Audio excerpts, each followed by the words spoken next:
Good evening, friends.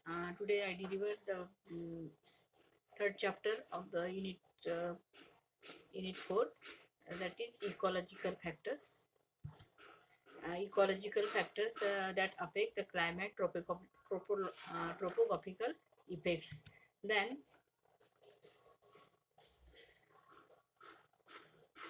this image shows that the factors that affect the climate, topographical effect. तर ते कसे तर in our environment, the climatic factors means climate, light and temperature and water.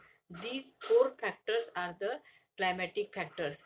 Their function is to prevent winds, evaporation, warm ocean, then rain shadows, orographic precipitation, is all that changes are happen in the climate. So what is the main climatic factor in our environment? So light, temperature, water, rainfall, humidity and atmospheric gases, these six are the climatic factor and affect our environment. Then first factor we see the light. Light is the primary factor in the photosynthesis and the flower. Light is very important for the plants process, as well as the human growth. It is the evident therefore that light has a very profound ecological importance, and the study of light as an ecological factor is complicated by the fact that mm, sun emits not only light rays used in the assimilation but addition heat rays, ultraviolet rays, and below giving some ideas of the action of the different parts of the spectrum. So that is very important for our environment and the living plant. Then effect of the light, that is important for our environment. Light plays a vital role directly or indirectly regulating the growth, metabolism, development and distribution of the plant. And the plant influenced by the light in the following ways. So which of these ways? The first is the effect of chlorophyll. Then the synthesis of the chlorophyll in the green plant is very important, can take the place only presence of the light. आणि क्लोरोफिलचं जे chlorophyll जे तयार होतं किंवा synthesis होतं ते कशामुळे होतं? In the presence of the light. It is seen that the chlorophyllous plant is kept in the prolonged darkness. The chlorophyll is amount practically disappear. जर क्लोरोफिलस प्लांट हे जर आपण ठेवले एक स्पेसिफिक डार्कनेसमध्ये, अंधारामध्ये, जर त्यामध्ये काय होईल, क्लोरोफिलचं जे पर्सेंटेज राहतं ते काय होईल, it is the disappear. So it is very important that light is very important process and important for the light environmental growth. Then second, effect of the photosynthesis in the our plants. Then effect of number of position and the chloroplast. Light plays important role in the development of the plastic pigment. It has a mark to number of the position of the chloroplast. जर प्लांटच्या सेलमध्ये किती percent chloroform आहे हे आपल्याला कशावर माहीत पडतं? त्याची जी रिॲक्शन आहे, म्हणून म्हटलं आहे की light plays a important role in the development of the plastic and the pigments. कारण त्याच्यामुळे आपल्याला क्लोरोप्लास्टची पोझिशन आणि नंबर कळतं त्या स्पेसिफिक सेलमध्ये. The upper part which is receive the sunshine has large number of the chloroplasts which are arranged in the line and the direction of the light. म्हणजे जिथून तुम्हाला सनलाईट मिळतो त्या प्लांटला, त्या तिथे तो केलेला असतो ॲट द हाय इंटेन्सिटी. जर लाईटची इंटेन्सिटी जर जास्त असेल, it is the photo oxidation of the enzyme reduces not only rate of carbohydrate, the synthesis also protein synthesis is also it is increases. म्हणजे या क्लोरोफासच्या ॲक्टिव्हिटीमुळे जर लाईटच्या पर्सेंटेजमुळे इंटेन्सिटी सुद्धा वाढते आणि फोटो ऑक्सिजनमधल्या enzyme reduces not only the rate of carbohydrate and synthesis of the protein synthesis also. Then protein synthesis is the specially reduced by the high intensity of the light. Protein synthesis का reduce करतो याची लाईटची intensity? Because of the reactions of the that reaction it's happen in the light. Then high intensity of light is however influences the formation of the anthocyanin pigment. It is for the reason alpine plants have beautifully colored flower. त्याच्यामधले असलेल्या अँथोसायनिन पिगमेंट्समुळे आणि हाय intensity of light यामुळे जे formation होतं त्या formation of the anthocyanin pigment that gives to alpine plants have beautifully colors of the flowers. म्हणून आपण रंगीबेरंगी फुलं पाहतो ते कशामुळे? It is the formation of the anthocyanin pigment. Then effect of the respiration, effect of the photosynthesis. Effect, then out of the total solar energy reaching the earth, only 2% it is used for the photosynthesis and about 10% used as the physiological activities. फक्त जर पाहिलं आपण लाईटचं जे photosynthesis मध्ये एक function आहे ते कसे किती पर्सेंट असतं? 2%. आणि बाकीचं 10% जे राहतं फिजिओलॉजिकल ऍक्टिव्हिटीसाठी राहतं प्लांटच्या. It is had been estimated that plant utilize only 0.13% light energy. All the wavelength of light are not utilized by a plant because green light is completely reflected by green parts of the plant, making them look green. कारण फोटोसिंथेसिसची जी क्रिया होते कधी कधी होते at the presence of light, and only 10% 2% of the use for photosynthesis and remaining are used for the physiological activity of the plant. But its green plants reflected by green parts of the plant. आणि light मध्ये green parts हे reflected असल्यामुळे it's look green. पण कशामुळे? It is the reaction of the photosynthesis. Red and blue green are the two maximum absorption of the light, and the green plants producers ecosystem synthesize their food, that is carbohydrate, and form water and the CO2 in the presence of the sunlight. That is more important for the photosynthesis activity. Then effect of the number of position in the chloroplast. का याच्यामुळे क्लोरोप्लास्टच्या नंबरमध्ये फरक पडतो? कारण light play important role in the environment. Then plastic and pigment, it has make mark effect on the number of the position of the chloroplast, and that is the very important effect of the plant. And the enzymes reduces not only the rate of carbohydrate synthesis but the protein synthesis also. या दोन्ही effect क्लोरोप्लास्टची position त्याचा number कशामुळे वाढतं? At the high intensity of the photo oxidation of the enzyme. It reduces the rate of the carbohydrate synthesis. पण कशाचा वाढतो? Protein सिंथेसिसचा सुद्धा वाढतो. The protein synthesis, especially intensity of the light and high intensity of the light. So that is the our plants flower make it beautiful. So this is very important. Then effect of the respiration. Effect of respiration of the plant. There is a no direct effect of the light on the respiratory activity. So in plant body, then indirect effect of the much important because it is the presence of the light in the respiratory substrate are synthesized. म्हणजे presence of लाईटच्या प्रेझेन्सीमध्ये respiration होतं असं नाही आहे. It is not necessary, but under the certain condition such as a sed underwater light become limiting factor and the photosynthesis is not sufficient for the effective growth. Under such condition and the rate of photosynthesis is just sufficient to need the respiration. म्हणजे फोटोसिंथेसिसच्या वेळेस it just sufficient meet. जेव्हा photosynthesis होतो तेव्हाच रेस्पिरेशनची ही जी reaction होते ती सुद्धा होते. And in many plant respiratory rate increases with the increase in the light intensity. सगळ्यात जास्त म्हणजे लाईटची इंटेन्सिटी जर जास्त असली तर त्याचा इफेक्ट रेस्पिरेटरी सिस्टीम होतो आणि याचा रेट सुद्धा इन्क्रीज होतो. म्हणून म्हटलं is respiratory rate increases with the increase in the light intensity. Rajan and Saxena हे जे दोन सायंटिस्ट होते study that effect of the light intensity on respiratory rate is many plant have shown the respiratory rate कुड increase. अशी 4-5 plant आहे ज्याच्यामध्ये जर intensity लाईटची जास्त असली तर रेस्पिरेटरी रेट सुद्धा जास्त राहतात. असे कोणते प्लांट आहे? कॅना आहे म्हणजे कर्दळी, नेरियम आहे आपला कनेर, आणि बोगनविलिया जो आपल्या कंपाऊंड वॉलवर असतो. हे जे प्लांट आहे हे जनरली उन्हामध्ये राहते किंवा शेड लविंग नसल्यामुळे कुठल्याही कंडिशनमध्ये हे झाड ग्रो होतात. बट जितकं जास्त लाईटची इंटेन्सिटी जास्त राहील तेवढा त्याचा रेस्पिरेटरी रेट या प्लांटचा जास्त राहतो. Then effect of the transpiration of the plant. Mostly stomata remain open in the light.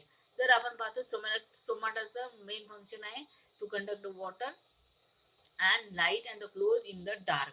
जेव्हा रात्रीच्या वेळेस टोमॅटा क्लोज असतो आणि रिमेनिंग लाईटच्या याच्यामध्ये ओपन राहतो, तर it brings about photo phosphorylation and conversion of the starch into the soluble sugar in the guard cell in the increasing of the osmotic pressure. जर ऑस्मॅटिक प्रेशर वाढलेलं राहील तर photophosphorylation and conversion of the starch into the soluble sugar, म्हणजे लाईटची intensity जर तिथे जास्त असेल तर या सगळ्या रिॲक्शन कन्वर्ट होतात आणि in turns causes inflow of the water in the guard cell. आणि गार्ड सेलमध्ये आपण पाहतो की it is present in the osmotic pressure when it is high.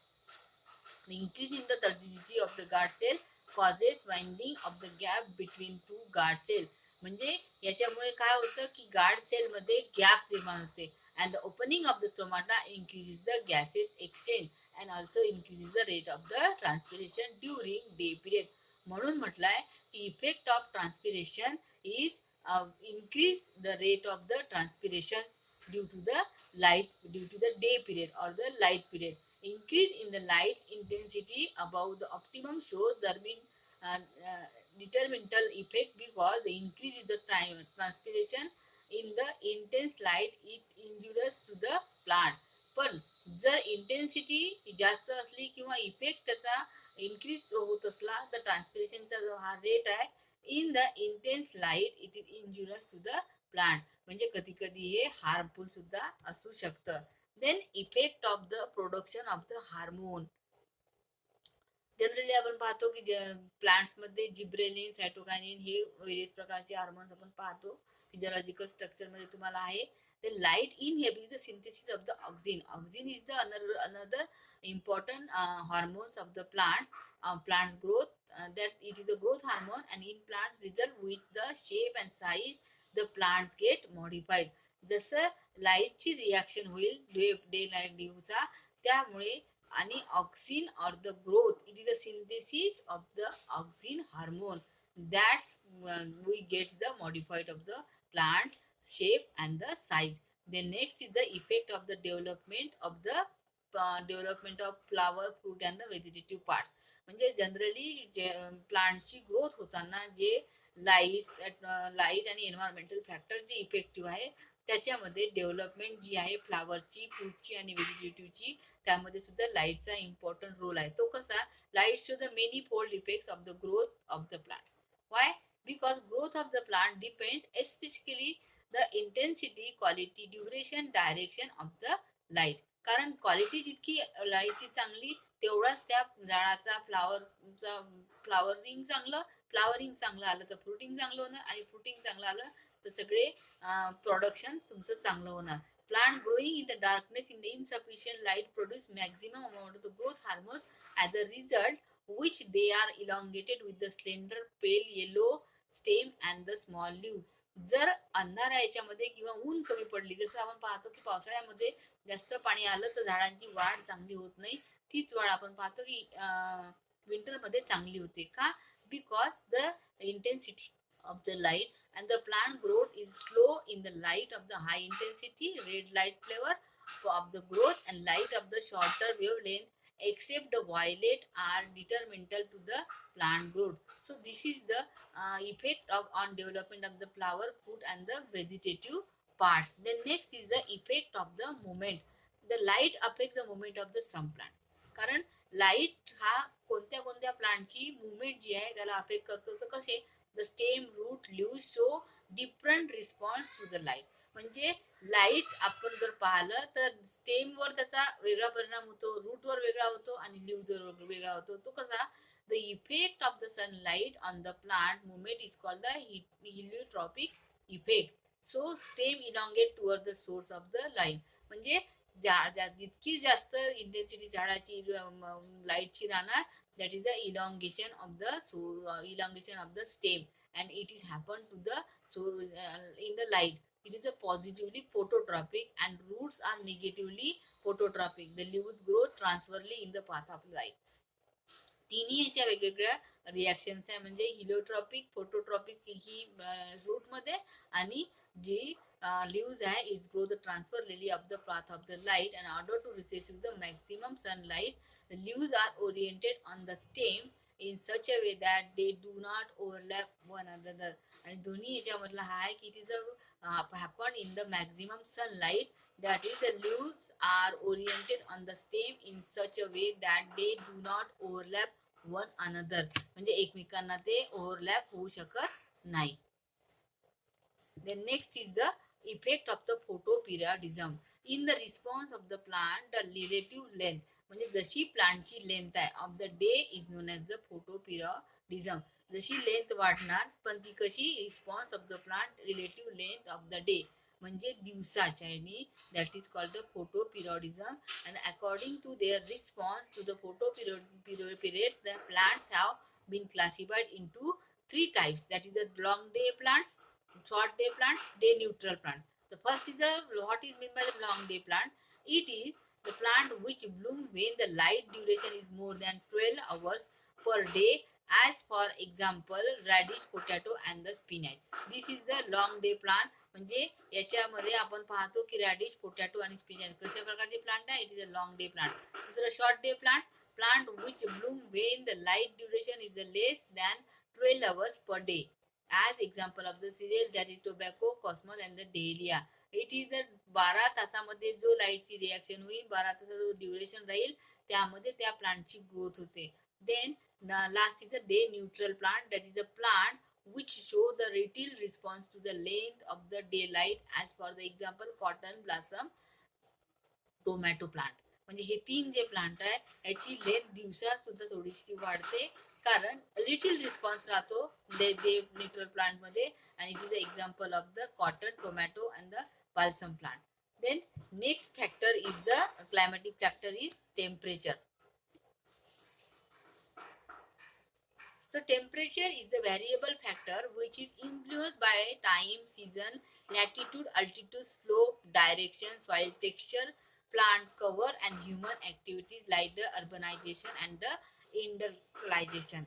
So that is very important. The temperature is the major intensity of the heat. आता day by day आपण पाहतो की नागपूरचं तापमान डे बाय डे वाढत आहे, म्हणजे global warming सुद्धा, आणि कशामुळे अर्बनायझेशन आणि इंडस्ट्रियल जास्त वाढल्यामुळे त्याची जी ग्लोबल वॉर्मिंगनी जी हीट वाढते एन्व्हायरमेंटची, त्याच्यामुळे टेम्परेचरचा रेट सुद्धा वाढतो आहे. Temperature is a major express degree either the Fahrenheit or the Celsius scale. Heat is a form of energy called as thermal energy, and thermal energy is exchange between organism and the environment by radiation, conduction, convection and the evaporation of the water. These 4 basic mode of the transfer of the heat energy occur within the organism and the interference between organism and their environment. Environment मध्ये plants, animal आणि human being हे सगळे जण आले. So that is the second climatic factor of the environment, that is temperature. Then effect of the temperature on the plants and the animal, म्हणजे याचा effect काय होतो, कसा होतो. ही जी एक डायग्राम दिसते तुम्हाला याच्यामध्ये लेफ्ट साईडला दिसते द मेटाबॉलिक रेट, खालच्या साईडला मिनिमम, ऑप्टिमम आणि मॅक्झिमम टेम्परेचर आणि टॉलरन्स रेंज. म्हणजे मिनिमम म्हणजे जसं टेम्परेचर कमी असेल तर त्याची जी इंटेन्सिटी राहते ती कमी राहते, आणि एकदम दुपारच्या मध्यान्हाच्या वेळेला जर आपण रेट जर पाहिला टेम्परेचरचा तो एकदम हाय रेट असतो, आणि एकदम संध्याकाळच्या वेळेला सूर्य जेव्हा मावळतो, सनराईज होतो, सनसेट होतो, त्यावेळेस त्याचं जे टेम्परेचरची इंटेन्सिटी राहते ती कशी राहते, मॅक्झिमम राहते. It affects the physiological process of the plant, consequently their growth and the size. So that is very important for the physiological processes, that is the factor is temperature. Then it determines the species can survive in the particular region. The different species of the plants show wide variation as regards their tolerance to the temperature range and the fluctuation. So this is very important for the physiological processes of the plants and consequently its growth and the size. So this diagram shows the effect of temperature on the metabolic rate.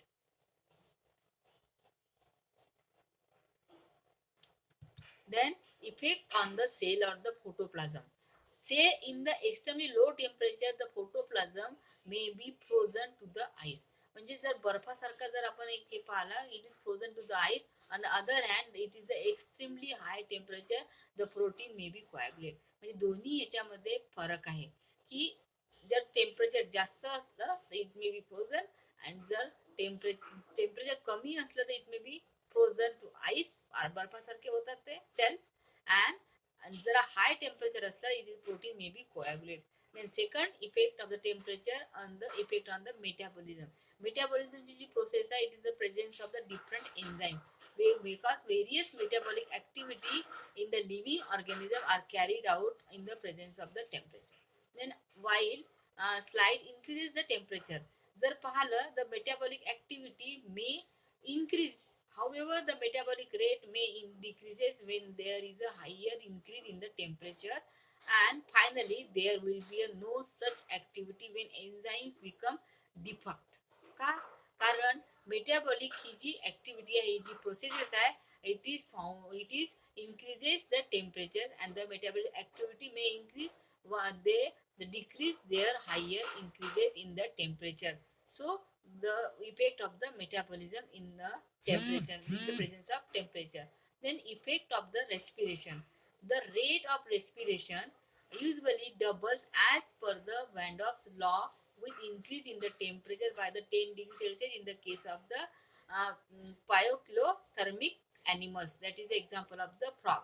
म्हणजे याचा जो रेस्पिरेशनचा जो rate राहतो it is usually double. आणि तो कोणामध्ये बेडूक वगैरे जे प्राणी आहे त्याच्यामध्ये टेम्परेचरचा जो 10 डिग्री सेल्सिअस जर असेल तर त्याच्यामध्ये याचा जो रेट असतो रेस्पिरेशनचा हा डबल होतो. So it is a one of the importance of the temperature. Then effect of the development of the plant and pyoclothermic animals, that is the example is a frog, is influenced by the temperature.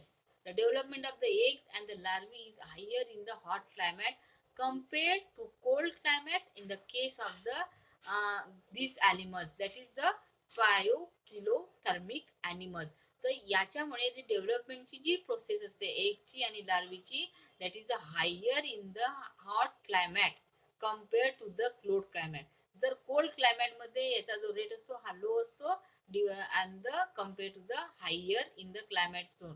Hot climate मध्ये ह्या डेव्हलपमेंटचा rate जास्त as compared to the cold climate मध्ये हा rate कमी असतो. Then effect on the growth. When the temperature is slightly increased in the animals or the organism, invertebrates indicate the increasing in the temperature. The seedlings of the several plants exhibit the elongation of the hypocotyls. का म्हटलंय की जी growth rate असते temperature मध्ये it is a increase. Then effect of the transpiration in the plant. Transpiration is the process of the loss of the water from the aerial surface of the plant, and the rate of the transpiration increases with increase in the atmospheric temperature. का म्हटलंय? कारण transpiration is the process of the loss of water. याच्यामध्ये पाण्याचा पाणी कमी होतं. It is the aerial surface of the plant. आणि कशामध्ये? It is the aerial surface of the plant and the rate of transpiration it increases in the presence of the temperature and with increases in the atmospheric temperature and vice versa. So this is the transpiration in the plant of the effect of the temperature. Then effect on reproduction. Then maturation of the gonads and the gametogenesis need specific temperature which varies from the species to species, and the animals have different breeding periods and the maturation of the gonads occur at the different times. All these due to the effect of the temperature. So it is very important for the reproduction. Then effect of the coloration. As per the principle of the Golgi's rule, the body color of the animal is influenced by the temperature. जर उन्हाळ्यामध्ये जर आपण पाहिलं तर temperature जर जास्त असलं आपल्याला सनबर्न होतात, तसाच इफेक्ट हा प्राण्यांमध्ये सुद्धा त्यांच्या बॉडीवर सुद्धा पाहायला मिळतो. Due to the temperature in the hot and the humid climate, the birds and the mammals have darker pigmentation than their counterparts in the dry and the cold climate. म्हणजे जर टेम्परेचर जर जास्त असलं याचा इफेक्ट हा colouration मध्ये सुद्धा पडू शकतो. It is a fact. The पिगमेंटेशनची प्रोसेस जास्त जी असेल ती जास्त हाय इंटेन्सिटी टेम्परेचर मध्ये आपल्याला पाहायला मिळते. ते ह्युमन बिंगवरही आपण बघतो की पिगमेंटेशन ऊन जर जास्त असलं सनबर्न होतात, तसंच आपल्याला ॲनिमल्स मध्ये सुद्धा पाहायला मिळते. So it is the effect on colouration in the presence of the hot temperature. So this is the climatic factor. Ecological factor मधले क्लायमॅटिक फॅक्टर 4 फॅक्टर आहे. कुठले कुठले? लाईट, टेम्परेचर, वाइंड आणि ॲटमॉस्फिअर, देन ह्युमिडिटी. हे 6 factors आहेत. त्याच्यातले तुम्हाला मी 2 आज शिकवले. नंतरचे पुन्हा आपण पाहू. काही जर प्रॉब्लेम असेल तर प्लीज तुम्ही विचारू शकता, किंवा तुम्हाला नोट्स जर लागत असल्या तर तुम्ही ज्ञानपथ हे जे फिजिओलॉजीचं पुस्तक आहे सरांचंच आहे ते यूज करा. तुम्हाला लायब्ररीमध्ये मिळेल किंवा बाजारातही तुम्हाला ते उपलब्ध आहे. तशा माझ्या नोट्स मी द्यायचा प्रयत्न करेल की तुम्हाला या ऑनलाईन पोर्टलवर मी तुम्हाला नोट्स शेअर करेल. So thank you very much.